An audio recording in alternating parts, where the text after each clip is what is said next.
അമ്മേ നാരായണ ദേവി നാരായണ ലക്ഷ്മി നാരായണ ഭദ്രേ നാരായണ അമ്മ തന്നാശ്രയം ദേവി തന്നാശ്രയം അമ്മയല്ലാതെ മറ്റാരുമില്ലാശ്രയം അമ്മേ നാരായണ ദേവി നാരായണ ലക്ഷ്മി നാരായണ ഭദ്രേ നാരായണ അമ്മേ നാരായണ ദേവി നാരായണ ലക്ഷ്മി നാരായണ ഭദ്രേ നാരായണ അമ്മേ നാരായണ ദേവി നാരായണ ലക്ഷ്മി നാരായണ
ശിവായ ഓം നമോ നമഃ ശിവായ ഓം നമോ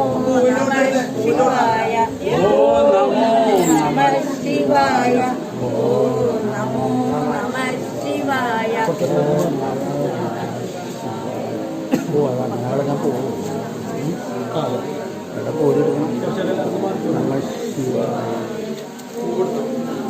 കുറച്ചേരെല്ലാവരും മാറി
ശംഭോ ശങ്കര സദാശിവ അംബുജനയന നാരായണ ശംഭോ ശങ്കര സദാശിവ.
ക്ഷേത്രത്തിന്റെ ഇന്നത്തെ പ്രാധാന്യത്തെ കുറിച്ചൊന്ന് പറയാമോ? ഈ അമ്പലം പടിഞ്ഞാറ് വശമായിരുന്നു ഇത് സ്ഥിതി ചെയ്തിരുന്നത്. ഇപ്പൊ 15 കൊല്ലമായിട്ട് ഇങ്ങാട് വന്നിട്ട് 15 കൊല്ലമായിട്ടുള്ളു. അപ്പൊ ഇവിടെ വന്നേ പിന്നെ ഉള്ള പുരോഗമനമാണ് ഈ അമ്പലത്തിന്റെ ഏറ്റവും വലിയ ഇത് എന്ന് പറഞ്ഞാൽ ഡെയിലി പൂജയായി. അവിടെ എന്ന് പറഞ്ഞാൽ മാസത്തിലൊരിക്കലാണ് പൂജ നടത്തിയിരുന്ന. ഇപ്പൊ ഇവിടെ വന്നപ്പോ ഡെയിലി പൂജ മറ്റുള്ള എല്ലാ കാര്യങ്ങളും നല്ല രീതിയിൽ തന്നെ നടന്നുകൊണ്ട് 15 കൊല്ലവും ആന വെച്ചുള്ള ഉത്സവം മറ്റുള്ള എല്ലാ സൗകര്യങ്ങളും ഇവിടെ ഉണ്ട്. അമ്പലത്തിന് വേണ്ട എല്ലാ ഒരാന വെച്ചാണ് ഇപ്പൊ സ്ഥലം ഇല്ലാത്തതിന്റെ പുറത്ത് ഒരാന നിർത്താൻ അനുവാദമുള്ളു. അപ്പൊ ഒരാനെ വെച്ച് ഉത്സവം ഉണ്ടാവും. മീനമാസത്തില ഗംഭീരമായിട്ട് തന്നെ നടത്താറുണ്ട്. 5 ദിവസത്തെ പരിപാടി ഗംഭീരമാണ്. കുടുംബക്ഷേത്രത്തിലെ ആളുകൾ മാത്രമല്ല നാട്ടുകാരും പങ്കെടുക്കുന്നുണ്ട്. കുടുംബത്തിലെ എല്ലാവരും നാട്ടുകാരും അതുപോലെ പുറത്തുപോയുള്ള പിരിച്ച് കൊണ്ടുവരുന്ന ഇടപാടില്ല. ഈ കുടുംബക്കാര് മാത്രം എടുത്ത് ഇത് ചെയ്ത് പിന്നെ പുറത്താളുകൾ തന്നത് വാങ്ങിച്ച് ഉള്ളൊരു പരിപാടിയാണ്. അത് ഗംഭീരമായിട്ട് തന്നെയാണ് നടത്തുന്നത്. അപ്പൊ ദേവി ഇവിടെ വന്നിട്ട് ഇപ്പൊ ഈ 8 കൈയോടുകൂടി നിൽക്കുന്ന ദേവി കേരളത്തിൽ തന്നെ വളരെ കുറവാണ്. എന്നാ ഒരു ഇതാണ് 8 കൈയോടുകൂടി നിൽക്കുന്ന ദേവി. അപ്പൊ ആ ദേവിയുടെ ഇതിന് ഒരു ശിവന്റെ സാന്നിധ്യം വേണമെന്ന് പറഞ്ഞിട്ട് ആ ശിവന്റെ സാന്നിധ്യമാണ് ഇപ്പൊ ഇവിടെ ഇന്ന് നടക്കുന്നത്. മീനമാസത്തില മകേരിയം നാളിലാണ് ഇവിടുത്തെ ആറാട്ട്. അപ്പൊ എല്ലാ പരിപാടികളും നല്ല ഗംഭീരമായിട്ട് തന്നെയാണ് ഇവിടെ പോണത്. എല്ലാവരും ഒത്തൊരുമോടുകൂടി സഹകരിച്ച് ഈ പരിപാടികളൊക്കെ ഗംഭീരമാക്കാറുണ്ട്. ശിവഭഗവാൻ പ്രതിഷ്ഠിക്കുന്ന ദിവസമാണ്. അതെ, ശിവന്റെ ഒരു സാന്നിധ്യം, ആയുധം മാത്രമാണ് ഇപ്പൊ പ്രതിഷ്ഠ നടത്തുന്നത്. അപ്പൊ മറ്റുള്ളതിനുള്ള സൗകര്യമില്ല. ഇപ്പൊ ശിവന്റെ ഇത് നടത്തണമെങ്കിൽ അതിനുള്ള സൗകര്യാർത്ഥങ്ങൾ വേണമല്ലോ. അതപ്പോ അതൊന്നും ഇല്ലാത്തതിന്റെ പുറത്ത് ഒരു സാന്നിധ്യം ശിവന്റെ കൊടുക്കാനാണ് ഇന്നത്തെ ഈ പരിപാടി. വളരെ മനോഹരമായ രീതിയിൽ തന്നെയാണ്. അതെ, മനോഹരമായ രീതിയിൽ തന്നെയാണ് എല്ലാം നടത്താറ്. ഇതുവരെ നടന്നു പോയാക്കണമൊക്കെ അങ്ങനെ തന്നെയാണ്. ഒരു കുഴപ്പമില്ലാണ്ടും നടന്നിട്ടുണ്ട്. വേറെ നാട്ടുകാരുടെ എല്ലാവരുടെയും സഹായ സഹകരണമുണ്ട്. പിന്നെ കുടുംബക്കാര് എല്ലാവരും സഹകരിച്ച് ഈ അമ്പലത്തിന് വേണ്ട. കേരളത്തിന്റെ പല ദിക്കുകളിൽ നിന്നും കുടുംബക്ഷേത്രത്തിലേക്ക് ആളുകൾ വരാറുണ്ട്. ഇഷ്ടംപോലെ ആളുകൾ വരുന്നുണ്ട്. ഇവിടെ ചൊവ്വാഴ്ച തേങ്ങമുട്ടി ഫലം പറയും. പിന്നെ തേങ്ങമുട്ടിൽ ഏറ്റവും കൂടുതൽ പ്രാധാന്യം നൽകുന്ന ക്ഷേത്രം കൂടിയാണ്. അതെ, ചൊവ്വാഴ്ച ചൊവ്വയില് അത് തേങ്ങമുട്ടി അതിന്റെ ഇത് പറയും, ഫലം പറയും. അപ്പൊ അതിനൊക്കെ ഭയങ്കര ആളുകൾ ഉണ്ടാവും. അപ്പൊ അതൊക്കെ ഇവിടുത്തെ മേൽശാന്തി ഇത് പറയാൻ പറ്റില്ല. ഇപ്പൊ ആളുകൾ അധികം ഉണ്ട്. അത് തന്നെ പല സ്ഥലങ്ങളിലുമായിട്ട് ആളുകൾ ഇതുണ്ടായി വന്നുകൊണ്ടിരിക്കുന്നുണ്ട്. അതെ, അംഗങ്ങളുണ്ട് പല സ്ഥലങ്ങളിലായിട്ട്. ഇഷ്ടംപോലെ അംഗങ്ങളുണ്ട്. അതെ തന്നെ, ഇഷ്ടംപോലെ ആളുകൾ വരുന്നുണ്ട്. അപ്പൊ ഇത് മുമ്പ് എന്ന് പറഞ്ഞാൽ അങ്ങനെയുള്ള ഒരു ഇത് ഉണ്ടായിരുന്നില്ല. അപ്പുറം വരുന്നപ്പ എന്ന് പറഞ്ഞാൽ അത് ഒരു ഇതായി. ഇങ്ങോട്ട് വന്നേ പിന്നെ പുരോഗമനം ഉണ്ടായി. ഈ ഒരു ക്ഷേത്രവും ഈ ക്ഷേത്രത്തിലെ ഈ ഗ്രാമത്തിലും വളരെയധികം ചൈതന്യമാണ്. അതെ തന്നെ, നല്ല ചൈതന്യം. അതാണ് ഈ പറഞ്ഞ കേരളത്തിലെ ഈ 8 കൈയോടുകൂടി നിൽക്കുന്ന ദേവി ഇവിടെ വളരെ കുറവ് മാത്രമേ ഉള്ളൂ.